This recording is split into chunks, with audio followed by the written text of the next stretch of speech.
Summit, Rio+20 Summit held in Brazil in 2012, where key decisions were made on environment and sustainable development. We are now in the process of implementation of the Rio+20 outcomes. Distinguished delegates, the following are some of the measures being undertaken by the government of Kenya in this regard. We are in the process of finalizing the multilateral environmental agreement strategy, which will assist Kenya to implement MEAs in a coordinated manner and to maximize impacts. An initiative to update and review National Biodiversity Strategy Action Plan for the period 2010 to 2020 is underway. This strategy will address the critical issues and challenges facing biodiversity conservation in Kenya. We are in the process of finalizing the assessment and documentation of our natural capital, and this will result in the establishment of a database of our natural capital to assist in conservation and valuation of the natural resources in the country. On climate change issues, the country has mobilized our key stakeholders to come up with programs and projects to mitigate and adapt to climate change. In this regard, Kenya has finalized the development of a climate change response strategy as well as a climate change action plan. The country has also embarked on programs to combat desertification, and this includes mainstreaming of targeted intervention areas in our key development plans to guarantee sustainability. As a country, we have embraced sound management of chemicals as provided by the multilateral environmental agreements dealing with chemicals. We are in the process of updating a national implementation plan on chemical management, and further, there's an initiative on the management of mercury to safeguard the environment and health. We are also focusing on phasing out ozone-depleting substances and have programs on advocacy and other alternatives. As you can see, we have an ambitious raft of measures, but the main challenge that we continue to experience in achieving sustainable development in Kenya is inadequate financial and human resources. Madam President, that's just a short report. I thank you.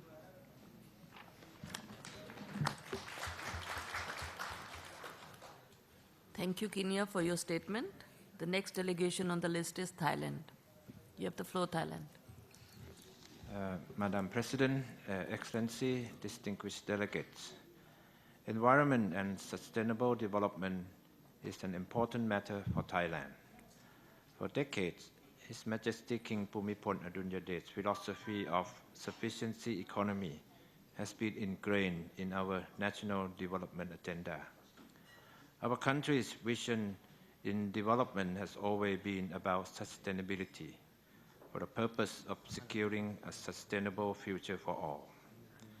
Thailand is of the view that it is essential for international community to build on the results of the Rio+20 Summit. As for Thailand's part, we submitted the outcome of the summit to the Cabinet, and as a result, the Committee on Sustainable Development has recently been established. The committee, which is chaired by the Prime Minister of Thailand, comprises of many relevant agencies.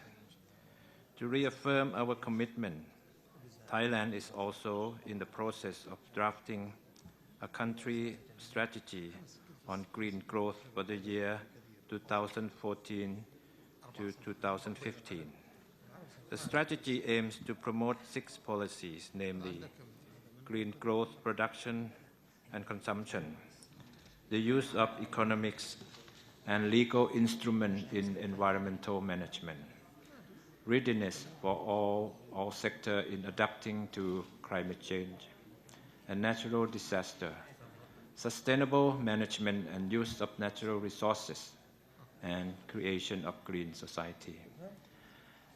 As a member of the Open Working Group of the General Assembly on Sustainable Development Goals, the Royal Thai Government, in collaboration with ESCAP, co-hosted the Asia-Pacific Ministerial Dialogue from the Millennium Development Goals to the United Nations Development Agenda Beyond 2015 in Bangkok in August this year. It was the first regional ministerial level event to discuss the United Nations Development Agenda Beyond 2015, following the release of the report of the high-level panel of eminent persons on the post-2015 development agenda. Thailand hopes to continue contributing to the ongoing global processes. Madam President, distinguished delegates, Thailand has a grave concern over the impacts of climate change we are experiencing today. It is essential for us all to build a strong and healthy environment to minimize the effects of climate change to our natural resources. Climate change is weakening our natural resources across the country and around the world. Thailand emphasizes the importance of adaptation as well as loss and damage for developing countries. Particular effort should be given to enhance climate resilience, risk management, risk reduction, and disaster response. As one of the most disaster-prone countries, Thailand stands ready to work with international community towards protecting our hard-earned development achievement from being shattered by natural disaster. Thailand hopes to see that developed countries who have taken the second commitment period of Kyoto Protocol will successfully raise their ambition level within the year 2014, as well as developed countries which are not yet part of Kyoto Protocol or have not joined the second commitment period. They should also share the same responsibility in raising their ambition within the same period of time and seriously take a comparable mitigation commitment under the framework of the UNFCCC. Madam President, water security and water-related disaster are matters that we should never fail to address. In May this year, Thailand and the Asia-Pacific Water Forum successfully hosted the second Asia-Pacific Water Summit. As a result, the Chiang Mai Declaration was adopted. The forum allows leaders in the region to demonstrate their promises to ensuring water security and the efficiency use of water resources.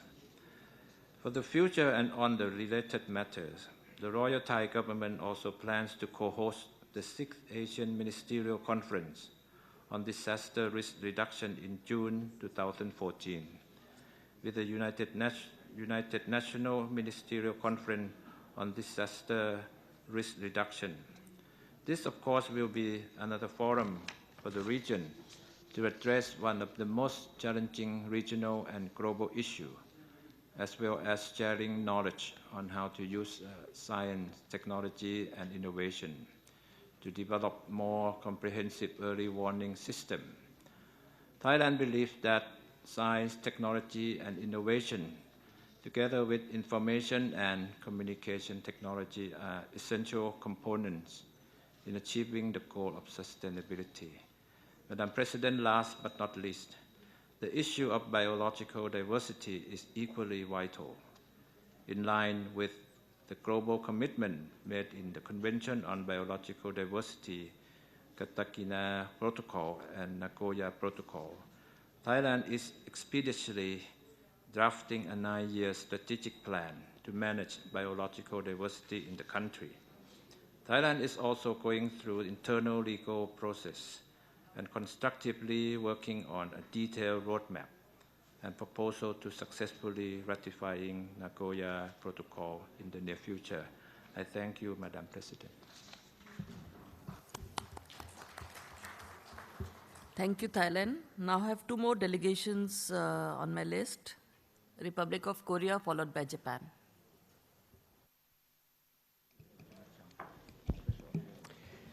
Madam President, distinguished delegates, climate change is probably the most serious threat to the survival of the whole ecosystem, including the humanity. Since the inception of the United Nations Framework Convention on Climate Change, UNFCCC, the international community has made efforts to develop an effective legal regime on climate change. It adopted the Kyoto Protocol and it agreed on a Bali roadmap. In 2011, in Durban, countries agreed to end the Kyoto Protocol by 2019, and last year in Doha, countries started negotiating what the post-2020 should look like.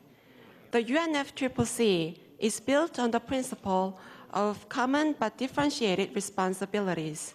The new system will have to respect this principle. The principle does reflect historical responsibilities and does ask developed countries to do more. However, it does not lose sight of every country's responsibilities.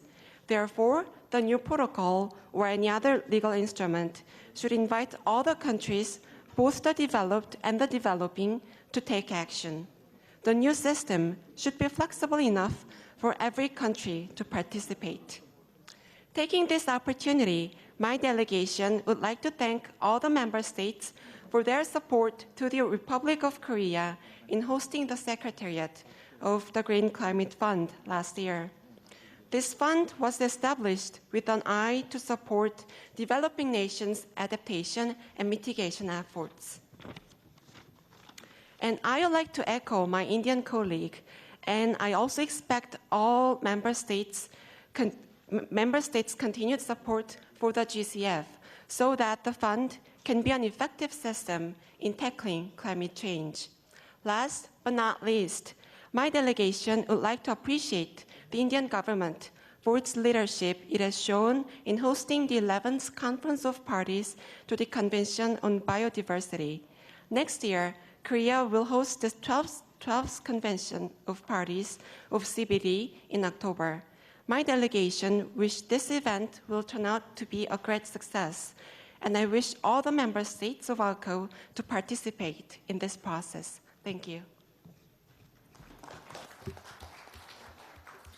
Thank you, Korea. Japan, you have the floor now. Thank you. Madam President, on the question of climate change, Japan considers that the current international efforts are being focused upon how to attain the goal of a fair and effective post-2020 framework applicable to all parties, and all possible endeavors have been exerted internationally to reach agreement on the details of that framework and achieve the 2015 agreement.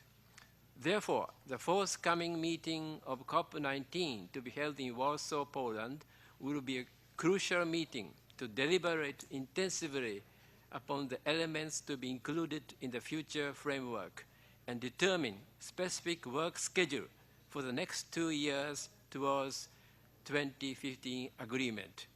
It should be stressed the future agreement should be one which would duly reflect the present world's real situation of greenhouse gas emissions by all parties. Madam President, with regard to the question of biodiversity, at the COP11 held